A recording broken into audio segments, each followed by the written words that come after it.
میرے چچا کی صرف ایک بیٹی تھی تو گھر والوں نے جائیداد کی لالچ میں میری شادی اس سے کر دی، اور جب میری پہلی بیٹی ہوئی تو گھر والوں نے میری بیوی کے خلاف میرے کان بھرنے شروع کر دیے، اور کچھ سالوں بعد چچا کی وفات کے بعد میں نے تنگ آ کر بیوی کو گھر سے نکال دیا، اور اس کے جانے کے بعد کوئی بھی میری بیٹی کا خیال نہ رکھتا اور میں خود باہر سے کھانا کھا کر آتا۔ ایک دن میں کام سے گھر لوٹا تو اماں میری بیٹی کو بری طرح سے مار رہی تھیں کہ گند ہمارے پاس پھینک گئی ہے، تو میں نے بیٹی اٹھائی اور سیدھا بیوی کے پاس گیا تو میرے اوپر آسمان ٹوٹ پڑا وہاں پر۔ اماں، میں شازیہ سے شادی بالکل بھی نہیں کروں گا، وہ میری پسند نہیں ہے، میں صرف بشریٰ سے شادی کرنا چاہتا ہوں۔ میں کب سے اماں کی منتیں کیے جا رہا تھا مگر میری کسی بھی منت کا کوئی اثر نہیں ہو رہا تھا۔ وہ سر جھکائے کپڑے سینے میں ایسے مصروف تھیں جیسے اس سے بڑھ کر کوئی ضروری کام ان کی زندگی میں نہ ہو۔ مجھے غصہ آنے لگا، میں نے کھڑا ہو کر غصے سے ٹھوکر ماری اور سلائی مشین کو دھکا دیا۔ اماں نے گھور کر مجھے دیکھا اور کہنے لگیں، دفع ہو جا یہاں سے اور مجھے کام کرنے دے، جو بھی کر رہے ہیں تمہارے بھلے کے لیے ہی کر رہے ہیں، ماں باپ سے بڑھ کر اچھا اولاد کے لیے کوئی بھی نہیں سوچتا۔ تم ابھی جذباتی ہو رہے ہو، ٹھنڈے دماغ سے سوچو گے تو تمہیں بھی ہمارا فیصلہ بہتر ہی لگے گا۔ اب جاؤ اور مجھے کام کرنے دو۔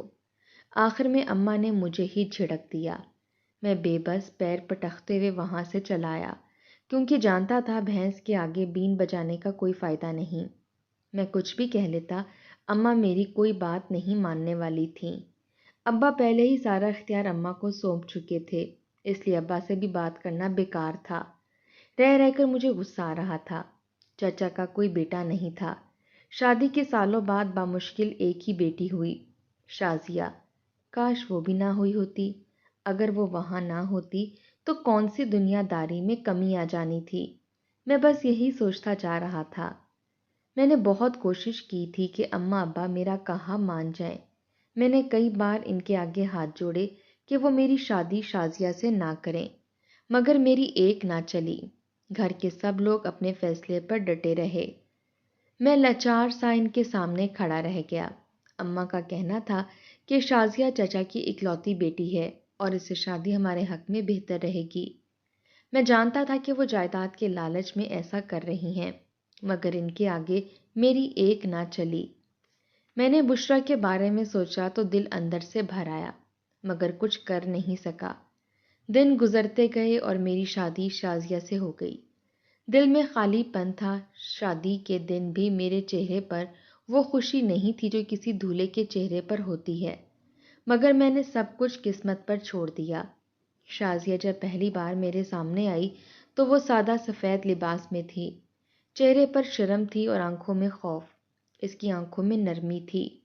شادی کے بعد کے دنوں میں نے خود کو سمجھانے کی کوشش کی، میں نے اس کے ساتھ اچھا برتاؤ کیا۔ وہ معصوم تھی، نادان تھی، دنیا کی چالاکیوں سے واقف نہیں تھی، اسے شوہر کو قابو میں کرنا نہیں آتا تھا۔ میں نے چاہا کہ میں بھی اس کے ساتھ مانوس ہو جاؤں۔ میں نے اس کے ساتھ وقت گزارنا شروع کیا۔ وہ میری پسند کا کھانا بناتی، میرا خیال رکھتی۔ میں نے محسوس کیا کہ وہ دل سے چاہتی ہے کہ میں خوش رہوں۔ شروع کے دن اچھے گزرے، مجھے وہ پیاری لگتی تھی، اس کی باتوں میں معصومیت تھی، مگر وقت کے ساتھ جانے کیوں میرے دل میں ایک عجیب سی بے چینی بڑھنے لگی۔ اس کی سادگی جو پہلے اچھی لگتی تھی اب چبھنے لگی۔ وہ ہر بات میں مجھ سے اجازت لیتی، ہر فیصلہ مجھ پر چھوڑ دیتی۔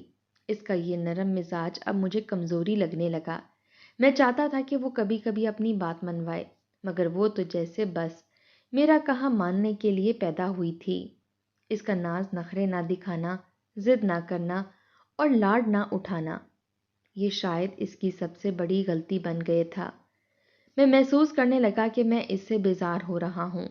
وہ جب میرے پاس آتی تو مجھے الجھن ہونے لگتی۔ میں اس کے سوالوں کے جواب مختصر دینے لگا، کبھی کبھی تو بغیر بات کیے ہی کمرے سے نکل جاتا۔ وہ حیران رہ جاتی مگر کچھ کہتی نہیں۔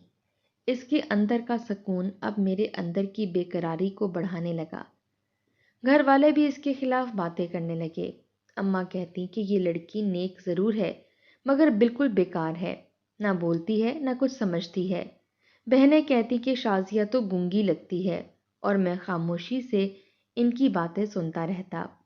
رفتہ رفتہ میری خاموشی نے سب کو یہ یقین دلا دیا کہ میں بھی اس کے خلاف ہوں۔ ایک دن ہمارے گھر کال آئی کہ چچا جان کی طبیعت بہت زیادہ خراب ہے اور ہمیں فوراً پہنچنا ہے۔ شازیہ یہ بات سن کر رونے لگی تو میں نے اسے گلے لگا کر تسلی دی۔ اس وقت میں اس کے لیے دل میں نرمی محسوس کر رہا تھا۔ فوراً اسے تیار ہونے کے لیے کہا اور ہم چچا کے گھر پہنچ گئے۔ لیکن ہمارے پہنچنے سے پہلے ہی چچا جان خالق کی حقیقی سے جا ملے۔ شازیہ دھاڑے مار مار کر رونے لگی۔ میں اس وقت دل سے اس کے دکھ کو محسوس کر رہا تھا، مگر اس کے لیے کچھ کر نہیں سکتا تھا۔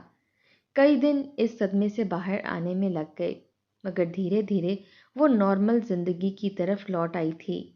چاچا کے ختم ہو گئے تو گھر کو کرائے پر چڑھا کر وہ واپس ہمارے پاس آ کر رہنے لگی تھی۔ میں بھی جتنی ہو سکتا تھا اس کی دل جوئی کرنے کی کوشش کرتا تھا تاکہ وہ چچا جان کو کم یاد کرے اور کم دکھی ہو۔ چاچا کے مرنے کے بعد جب جائیداد کے کاغذ ہمارے گھر پہنچے تو اماں کے چہرے پر خوشی دیکھنے لائق تھی۔ وہ ہر روز کاغذوں کا ذکر کرتی تھیں، کہتی کہ شازیہ اب ہماری اپنی ہے، اب وہ زمین بھی ہماری ہوگی۔ میں سب سنتا رہا۔ اب مجھے اس بات کا اندازہ اچھے طریقے سے ہو گیا تھا کہ اماں نے کیوں زبردستی میری شادی شازیہ سے کروائی تھی۔ وہ صرف اور صرف شازیہ کی جائیداد کے پیچھے تھیں، جو اکلوتی ہونے کی وجہ سے اس کے حصے میں آنے والی تھی۔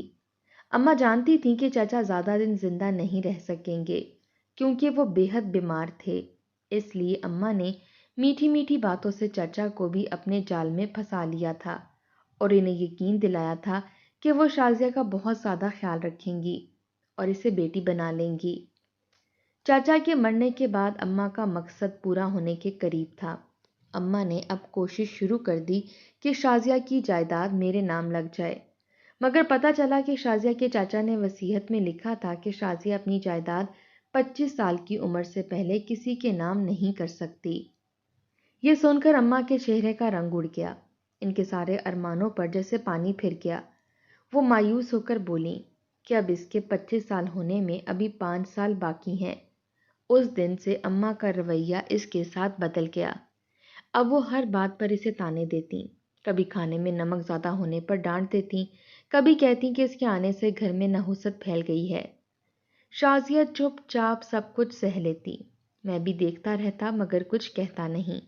شاید دل ہی دل میں بھی ان جیسا بن چکا تھا۔ شازیہ پہلے جیسی نہیں رہی تھی، وہ بولنا چھوڑ چکی تھی، اس کی آنکھوں میں وہ خوف بیٹھ چکا تھا جو پہلے صرف جھجک کی صورت میں تھا۔ وہ اب ہر کام خاموشی سے کرتی اور دن رات گھر کے کاموں میں لگی رہتی۔ میں اس کے قریب جاتا تو وہ گھبرا جاتی۔ اس کی سادگی اب مجھے الجھن دینے لگی تھی۔ میں خود نہیں سمجھ پا رہا تھا کہ میرے اندر یہ نفرت کہاں سے آ گئی ہے۔ شاید گھر والوں کی باتوں نے میرے دل میں زہر گھول دیا تھا۔ میں اب اسے دیکھتا تو بس ایک بوجھ محسوس کرتا۔ اس کی خاموشی مجھے اذیت دینے لگی تھی۔ وہ جب بولتی تو لگتا جیسے مجھ پر کوئی الزام لگا رہی ہو، حالانکہ وہ تو صرف اپنی بات کر رہی ہوتی۔ گھر والوں نے اسے مزید تنگ کرنا شروع کر دیا، کبھی اس کے کپڑے چھپا دیتے، کبھی کھانا دیر سے دیتے۔ اماں اس کے سامنے کہتی کہ یہ زمین نام کر دے تو ہم اس کے صدقے واری جائیں گے۔ شازیہ سب کچھ سنتی رہتی مگر اس نے ایک لفظ نہیں کہا۔ تھوڑے عرصے بعد ہمارے ہاں ایک بیٹی پیدا ہو گئی، اور بیٹی پیدا ہونے کے بعد تو اماں نے جیسے اس کے ساتھ ایک نئی دشمنی نکال لی تھی۔ بات بات پر اسے تانے دیتی تھیں کہ تم نے ایک بیٹی پیدا کی ہے، کاش تم نے بیٹا پیدا کیا ہوتا جو سہارا ہوتا، تم نے بھی اپنی طرح ایک بیٹی پیدا کر دی جو کل کو میرے بیٹے کا سر جھکائے گی۔ شازیہ کے چہرے پر اماں کی باتیں سن کر اذیت صاف ظاہر ہوتی تھی، مگر اس نے اپنی چپ نہیں توڑی تھی۔ میں کبھی کبھی اسے دیکھتا تو دل میں ہلکا سا احساس ہوتا کہ وہ بے قصور ہے، مگر اگلے ہی لمحے اماں کی باتیں ذہن میں گونجنے لگتیں کہ یہ سب اسی کے نصیب کا قصہ ہے۔ میں اندر سے کھوکھلا ہوتا جا رہا تھا۔ شازیہ کی عمر 20 سال ہو چکی تھی، ابھی اس کے 25 ہونے میں 5 سال باقی تھے، مگر گھر میں ایسے حالات بن گئے تھے کہ لگتا تھا جیسے ہر دن ایک اذیت میں ہوں۔ میں اب اس سے دور رہنے لگا۔ وہ کھانا بناتی مگر میں باہر سے کھا کر آتا۔ وہ میرا انتظار کرتی مگر میں دیر تک گھر واپس نہ آتا۔ اس کے دل میں محبت تھی مگر میرے دل میں اب صرف خالی پن رہ گیا تھا۔ وہ میرا حال سمجھتی تھی مگر کبھی کچھ نہیں کہتی تھی۔ میں نے کئی بار سوچا کہ اس سب کا انجام کیا ہوگا مگر ہر بار سوچ کر چپ ہو گیا۔ شاید میں خود ہی اپنے انجام سے بھاگ رہا تھا۔ شازیہ میرے سامنے سے گزرتی تو میں نظریں پھیر لیتا۔ وہ کچھ بولنا چاہتی مگر اب اسے بولنے کی ہمت نہیں تھی۔ گھر میں اب روز نئے تانے تھے، نئی باتیں تھیں۔ اماں کہتی کہ یہ لڑکی تو ہمارے سر پر بوجھ بن گئی ہے۔ بہنیں ہنستیں اور کہتیں کہ اس کا کیا فائدہ، اگر زمین پر قبضہ نہیں ملتا۔ میں سنتا رہا۔ خاموشی اب میری عادت بن چکی تھی۔ میں خود نہیں جانتا تھا کہ میں کب ان سب کے جیسا ہو گیا ہوں۔ شازیہ کی آنکھوں میں اب وہ معصوم چمک نہیں رہی تھی۔ وہ اب ایک زندہ لاش کی طرح گھر کے ایک کونے میں رہتی تھی اور میں بھی اس کے ارمانوں کے قاتلوں میں شامل ہو چکا تھا۔ مگر مجھے اس بات کا بھی احساس نہیں ہوا۔ میں تو اپنی بیٹی کا بھی احساس نہیں کرتا تھا کہ کل کو جب وہ بڑی ہوگی اور اپنی ماں کے ساتھ ایسا سلوک ہوتے ہوئے دیکھے گی تو مجھ سے نفرت کرے گی۔ گھر کا ماحول اب ہر گزرتے دن کے ساتھ بگڑتا جا رہا تھا۔ اماں تو جیسے بس ایک ہی بات سناتی تھیں کہ شازیہ کی جائیداد ان کے ہاتھ کیوں نہیں لگ رہی۔ وہ ہر روز کوئی نہ کوئی نئی بات نکالتی۔ کبھی کہتی کہ یہ لڑکی منحوس ہے، کبھی بولتی کہ اس نے گھر کا سکون چین چھین لیا ہے۔ میں تھک چکا تھا ان روز روز کے جھگڑوں سے، مگر میں خود بھی اب ان کے اثر میں آ چکا تھا۔ شازیہ کی خاموشی اب مجھے برداشت نہیں ہوتی تھی۔ وہ ہر بار میری بات کو چپ چاپ سن لیتی مگر کبھی جواب نہ دیتی اور مجھے لگتا جیسے وہ مجھے چپ رہ کر کمزور دیکھنا چاہتی ہے۔ ایک دن صبح کا وقت تھا، میں نے کام پر جانا تھا۔ شازیہ ناشتے کی تیاری کر رہی تھی۔ اماں کچن میں آ گئیں اور بلا وجہ اس پر چلانے لگیں کہ تمہیں کام کرنا نہیں آتا، تمہارے ہاتھ سے کچھ ٹھیک نہیں ہوتا۔ میں نے بھی اماں کا ساتھ دیا۔ مجھے نہیں معلوم تھا کہ میں کیا بول رہا ہوں، بس اتنا یاد ہے کہ میں نے بھی اس پر چیخ کر کہا کہ تمہیں شرم نہیں آتی، اماں تمہیں کچھ کہہ رہی ہیں اور تم جواب تک نہیں دیتی۔ وہ بس آنکھوں میں آنسو لیے کھڑی رہ گئی۔ میں بغیر ناشتہ کیے کام پر چلا گیا۔ اس دن کے بعد یہ جھگڑے معمول بن گئے۔ اماں اور بہنیں ہر وقت شازیہ کو بات بات پر تانے دیتی اور میں خود بھی روز اس پر ناراض ہوتا۔ وہ ہر بات سہ جاتی۔ میری بیٹی پیدا ہونے کے بعد اماں نے اس کے لیے یہ تانا بھی نکال لیا تھا کہ شازیہ نے مجھے کوئی وارث نہیں دیا۔ شازیہ منحوس ہے، اس کے بطن سے میرا بیٹا جنم نہیں لے سکتا، وہ مجھے کبھی بھی وارث نہیں دے گی۔ اس دنیا میں میرا نام لینے والا کوئی نہیں ہوگا۔ اماں کی باتیں مجھے بھی ٹھیک لگنے لگی تھیں، اس لیے میں نے بھی چپ سادھ لی۔ شازیہ بچی کو گود میں لیے رو رہی تھی مگر میں نے اسے دلاسا دینے کی بجائے بس ایک نظر دیکھا اور پلٹ گیا۔ وقت گزرتا گیا، شازیہ اب بالکل بدل چکی تھی۔ وہ خاموش تھی، وہ اب گھر کی دیواروں میں قید سی ہو گئی تھی۔ اماں نے اس پر ظلم کی کوئی حد نہیں چھوڑی تھی۔ کبھی کھانے میں نمک زیادہ ہونے پر برتن اٹھا کر پھینک دیتی، کبھی اس کے ہاتھ سے کپڑا چھین کر کہتی کہ تمہارے ہاتھ نحوست والے ہیں۔ میں ان سب پر خاموش رہا۔ ایک دن اماں نے کہا کہ اب اس گھر میں اس کا رہنا مناسب نہیں۔ میں نے ان کی بات سنی تو دل میں ہلکی سی ہچکچاہٹ ہوئی، مگر اگلے ہی لمحے اماں نے کہا کہ تمہیں اپنی بیٹی کا بھی سوچنا چاہیے، اگر یہ منحوس یہاں رہی تو تمہاری بچی بھی اس جیسی بن جائے گی۔ یہ سن کر میرے اندر کا سارا رحم جیسے ختم ہو گیا۔ میں نے اسی وقت فیصلہ کر لیا کہ اب اسے اس گھر سے جانا ہوگا۔ میں رات دیر سے آیا، وہ بیٹی کو سلا چکی تھی۔ میں نے اسے کہا کہ صبح تم یہاں سے چلی جانا۔ اس نے میری طرف دیکھا، اس کی آنکھوں میں سوال تھے مگر لب خاموش۔ بس اتنا بولی کہ اگر میں چلی گئی تو اپنی بیٹی کو ساتھ لے جاؤں گی۔ میں نے غصے سے کہا کہ بچی یہیں رہے گی، یہ میرا گھر ہے، میری اولاد ہے، تم جا سکتی ہو۔ وہ کچھ دیر خاموش کھڑی رہی، پھر بچی کے ماتھے پر بوسہ دیا اور دھیرے سے بولی کہ اللہ تمہیں ہدایت دے۔ اگلے ہی دن وہ چلی گئی۔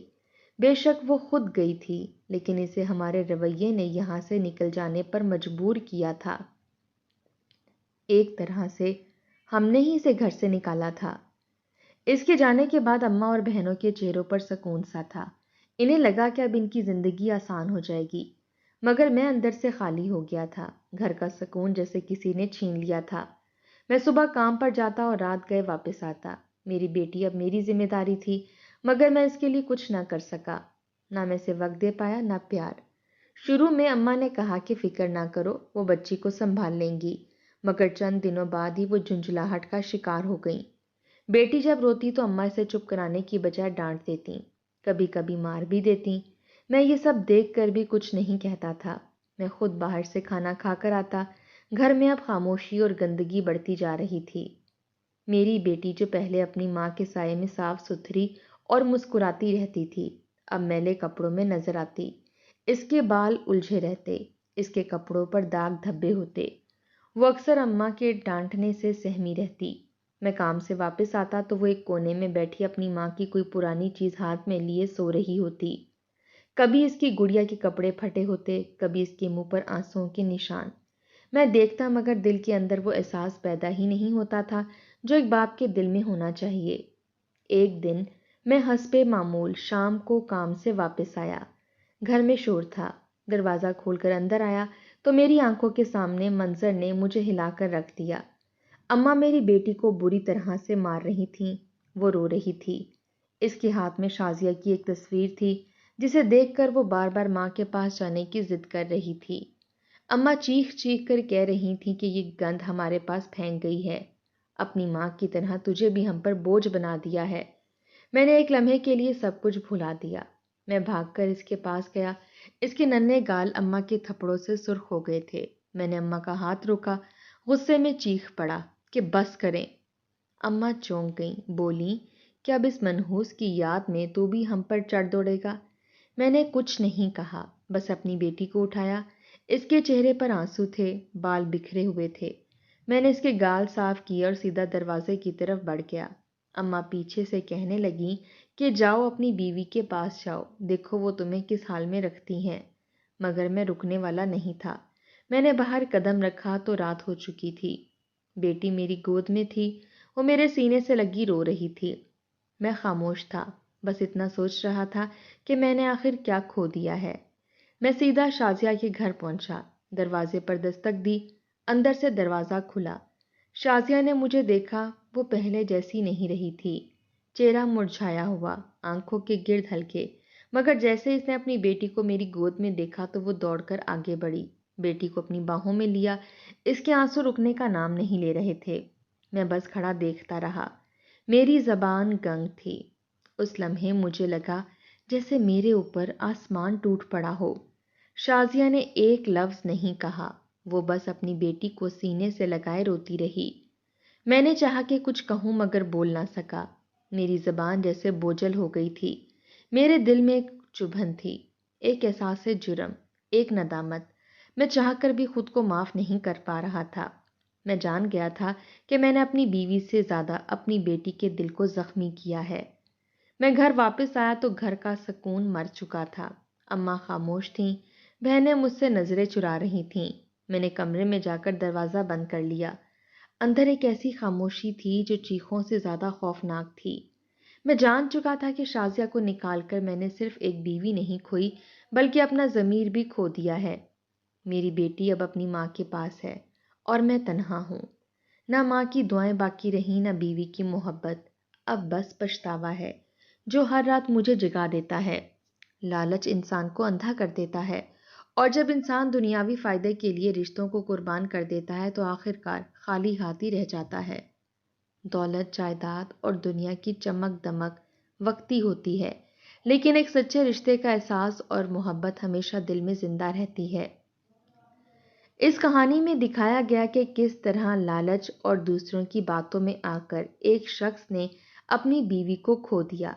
جس عورت نے اپنا گھر بچانے کے لیے ہر دکھ برداشت کیا، آخرکار وہی عورت اپنی بیٹی کے لیے لوٹ آئی۔ وہ چاہتی تھی کہ اس کی بیٹی ماں باپ دونوں کے سائے میں پل بڑھ سکے۔